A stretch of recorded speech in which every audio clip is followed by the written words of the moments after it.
Maragondon, Cavite, anong Shoutout niya po pala sa Barangay Tagay. Shoutout sa Tito Family. ayan. Yun.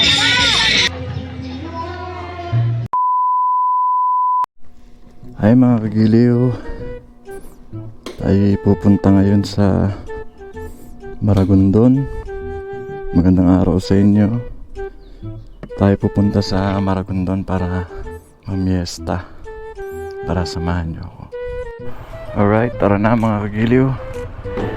Mamiesta tayo sa Maragondon, Cavite, kasi piyesta doon sa isang barangay, sa barangay Pantihan 1. Lock natin ang bahay.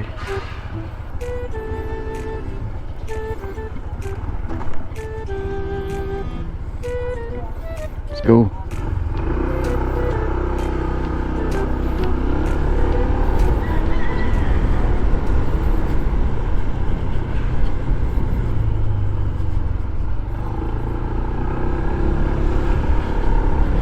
Palabas na tayo ng subdivision.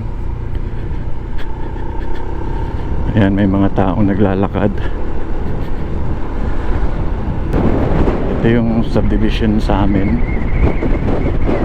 Medyo wala pa ganong maraming tao. Konti pa lang yung mga tao, pero marami-rami na rin. Nga lang hindi pa puno. Kaya makikita nyo may mga buhangin pa dito.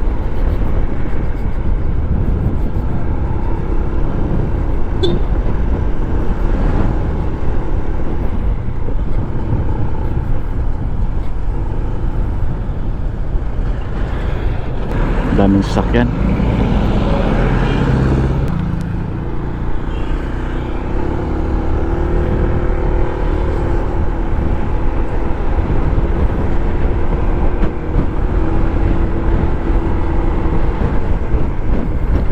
So dahan-dahan lang tayo.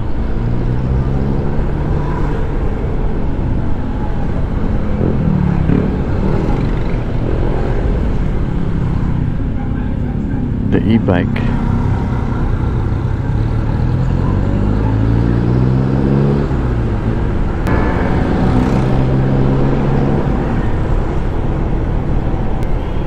Yan dito, traffic dito lagi, pero dahil linggo ngayon medyo hintayan. Yung Lechon Pares nandiyan sa gilid natin, sikat din yan.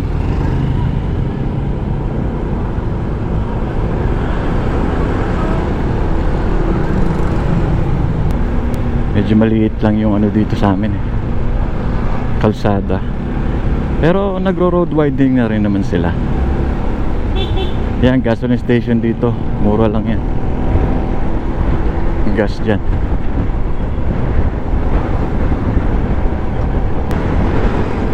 Medyo maganda yung panahon ngayon. Hindi ganong kainitan, pero may namumuong medyo madilim-dilim na part doon, no? Dito tayo dadaan sa shortcut para hindi na tayo dumaan sa mga traffic.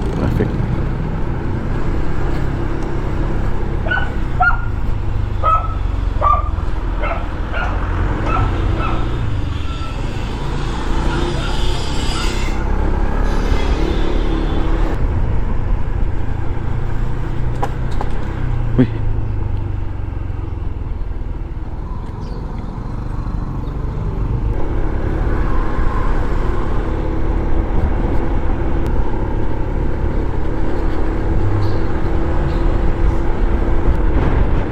dito maraming bukid dito, mga field, mga taniman ng mga sari-saring gulay. May mga bahayan din.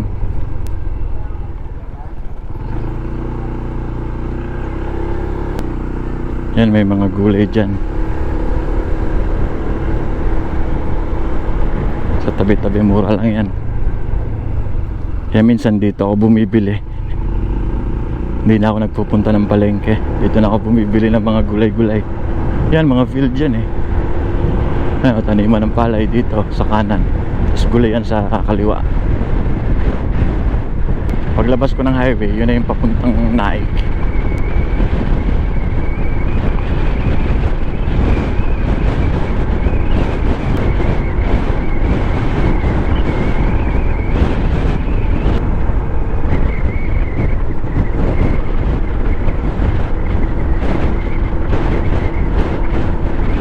makulimlim ng konti.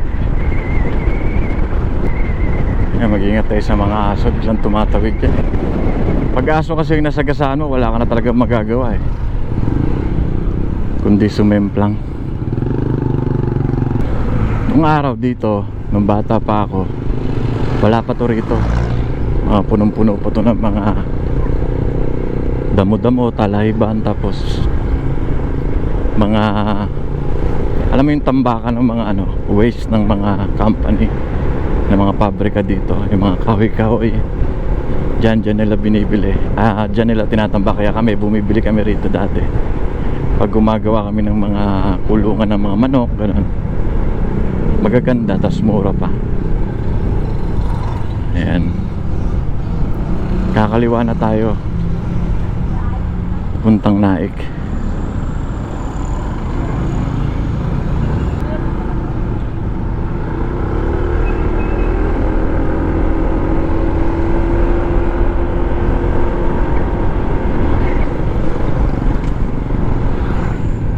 Medyo slow moving pa to sa part na to kasi ginagawa yung tulay dito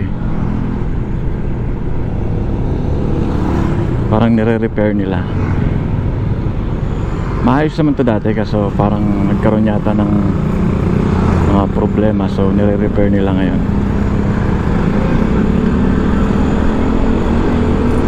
Itong tulay na ito, pinapalitan nila yung kabilang lane.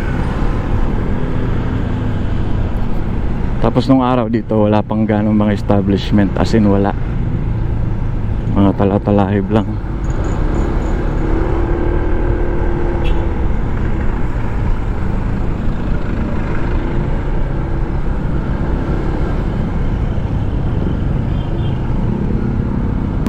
Ngayon nagkaroon na ng subdivisions, at saka may magandang resort dito sa kanan papuntang Postema. Yan yung Villa Excellence na sikat na maganda, kaya nagkaka-traffic dito.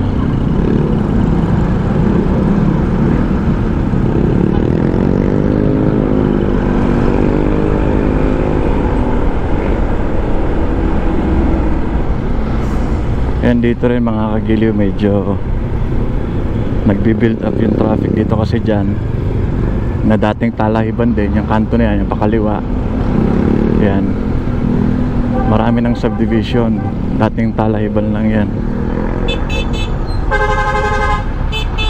Tapos nandito pa yung National High School, which is kung saan ako graduate. Ayan dyan yung ASHI, yung school na yan, may school yan dyan high school. Napakadami ng estudyante ngayon, kaya talagang nagbi-build up yung traffic dito.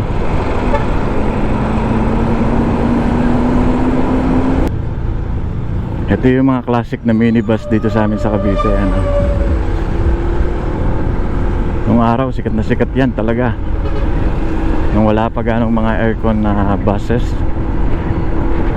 Kasi maganda sumakit dyan kasi may mga sounds, may mga pailaw sa loob, astig. Pero hanggang ngayon naman, hindi pa naman nawawala. Marami pa rin yun sila dito. Basta pag nakakita ka ng mga ganyan, ibig sabihin nandito ka na sa may area ng Tansa, dito sa may bandang seaside ng bayan ng Tansa. Dito lang bumabiyahe yan. Cavite City, ganyan, Naik, Rosario, Tansa. Pero pag sa bayan ng Maragondon ka naman at Ternate, bus na talaga doon.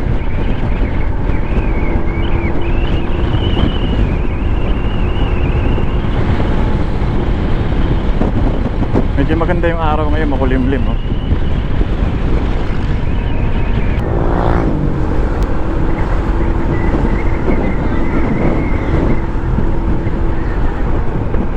Dito na tayo sa may Kalibuyo. Yan, Barangay Kalibuyo to, pakanan.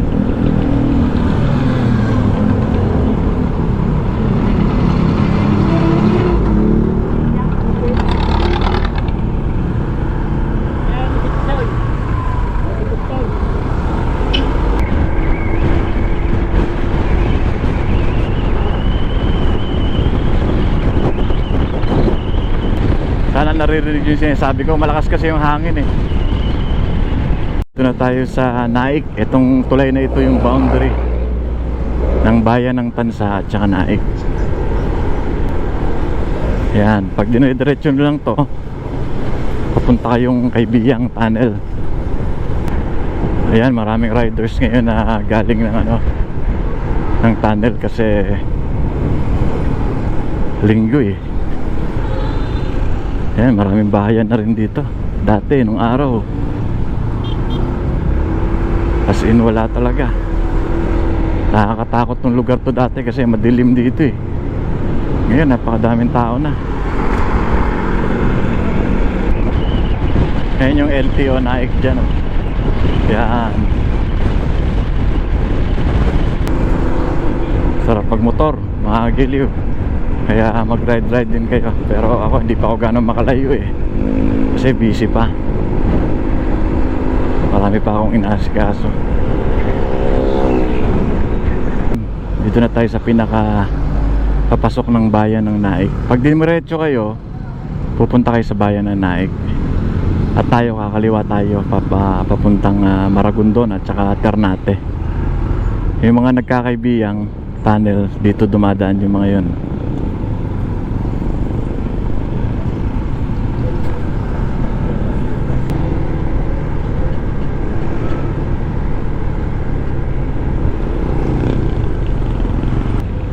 Yan, tapos pag kumaliwa kayo dyan, diretsong yan, 13 Martires.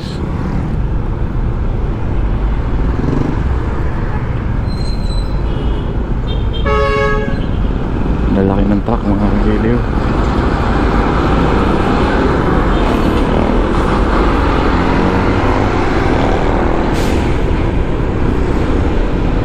Ayan, may mga papuntang Kaibiyang siguro ngayon.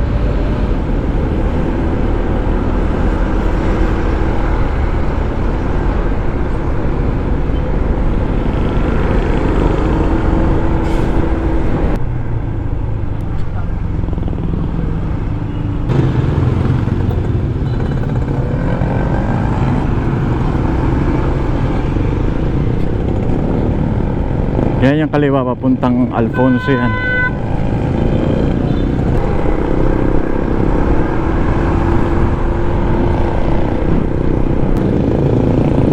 Yung mga baka nagkaibiyang din yung mga yun. Madaming riders ngayon eh. Pero nung nakaraan sobrang dami talaga. Ewan ko kung saan sila galing na. Sa pupuntahan ko, ayan, may daan din dyan sa kaliwa. Kaso hindi ako dadaan dyan kasi madaming humps. So hindi tayo makakabuelo. Dito na tayo sa bagong kalsada. Ayan, nandyan na yung mga riders oh.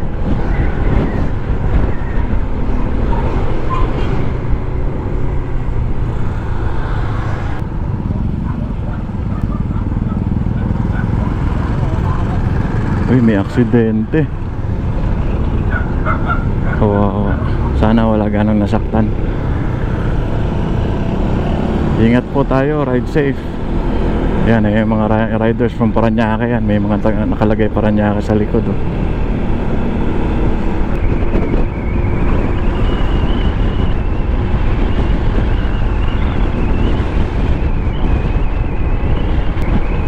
Dito tayo dadaan sa may bagong palengke ng bayan ng Maragondon.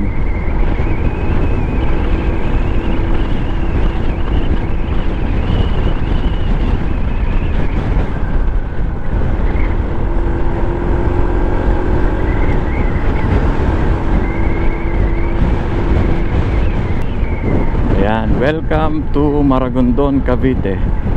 Nasa Maragondon na po tayo. Pag diniretso nyo lang to, papunta na tong Kaibiyang. Ito nyo naman ang mga palayan dito. Ang ganda.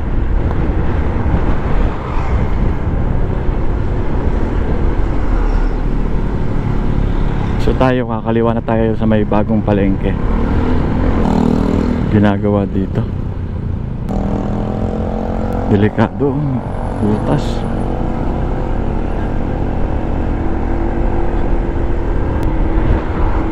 Lapit-lapit na tayong Limiko. Ayun, doon tayo liliko. Yan, sa mga nililikuan ng tricycle. Yan sa may Petron. Kakaliwa tayo dyan. Hindi na tayo dadaan ng bayan talaga ng Maragondon.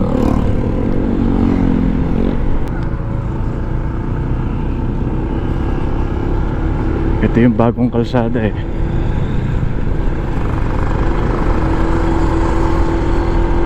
Tsaka ito na rin yung bagong palengke ng Maragondon. Ito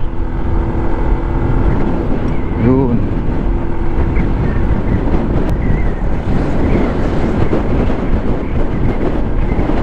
Eh, may mga nakasalubong tayong mga pulis.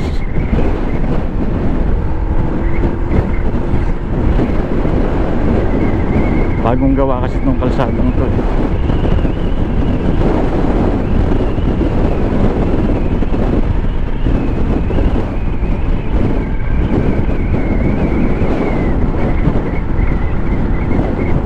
Papunta tong ano eh, Bailen, yan, Magallanes.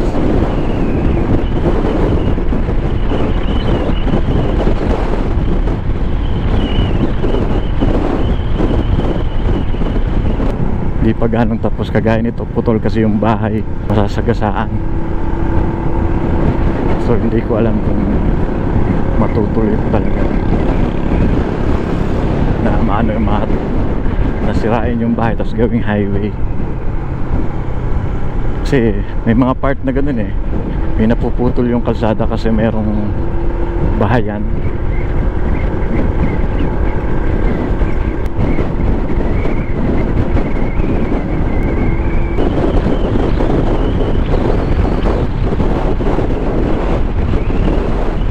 Ingat-ingat lang kasi sharp curve yung mga ano dito eh, yung mga kurbada.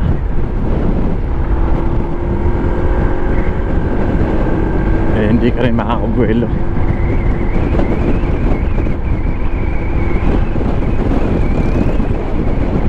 Eh dapat kontrolado, kagaya ito masyadong liko.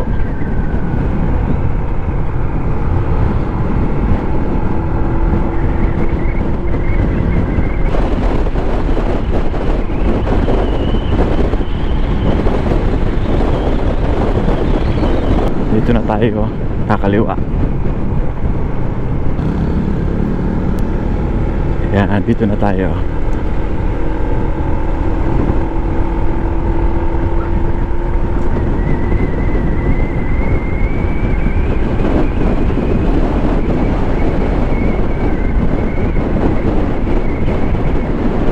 Marami rin tao ah. Fiesta kasi.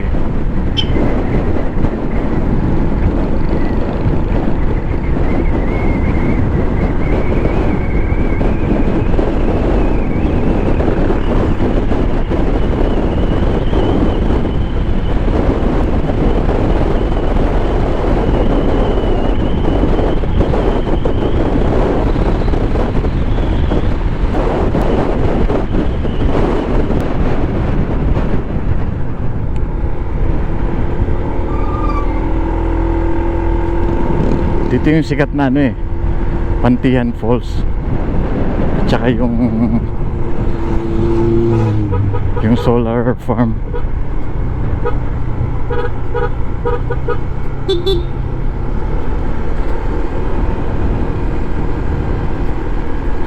Ayan.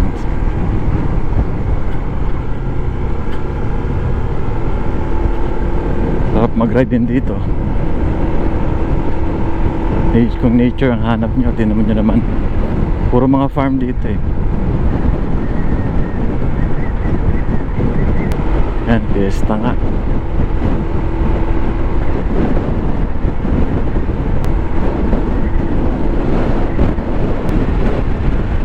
Makamuting kahoy yun.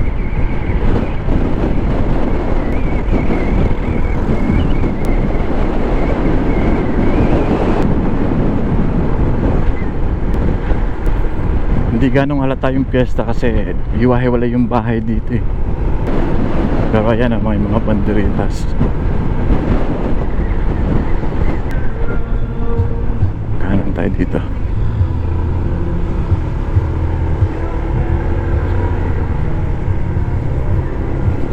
Yan, may mga video okay na.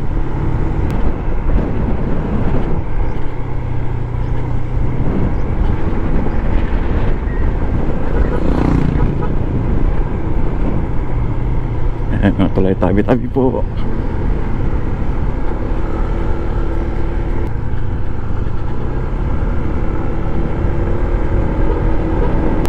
Malapit na tayo mga kagiliw dun sa bahay ng pamimiestahan natin. Ayan, may mga palabunutan.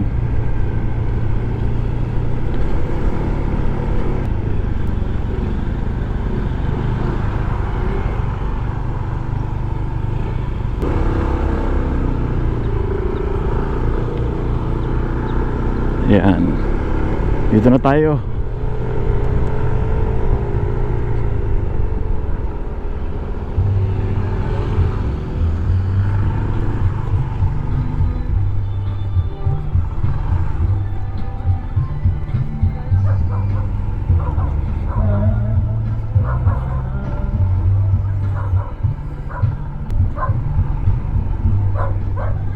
Yung ginawa namin tindahan, no?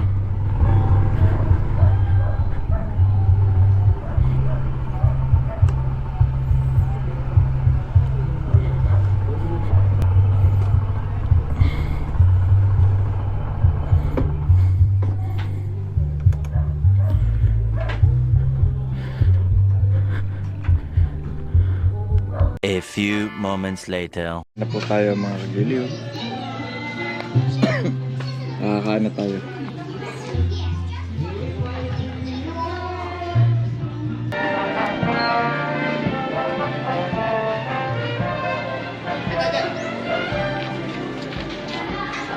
Good to, isa pa lang nakukuryente dito.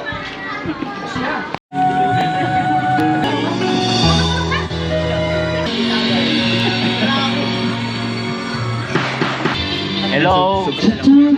When you need a friend, just hear someone near. Meanwhile. Ito po ang tinatawag na karakol dito sa amin sa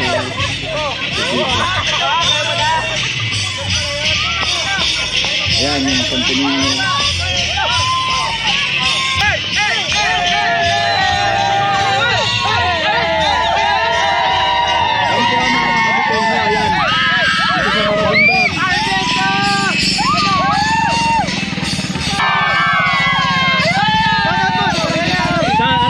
Shoutout dyan po pala sa Barangay Tagay.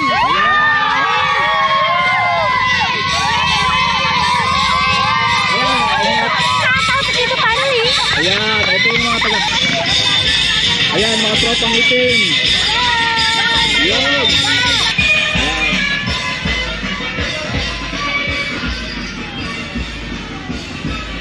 Ayan, ito yung mga tropang mga tropang criminology kayo, di ba? Apo. Ayan, mga classmates mga RJ. ka sa Dubai. Ayan. Maria, pwede lang po. Okay lang kayo dyan? Okay lang po. Okay lang. Sige, sige ha. Ayan, mga kabataan yan. Mga tropang criminology yan.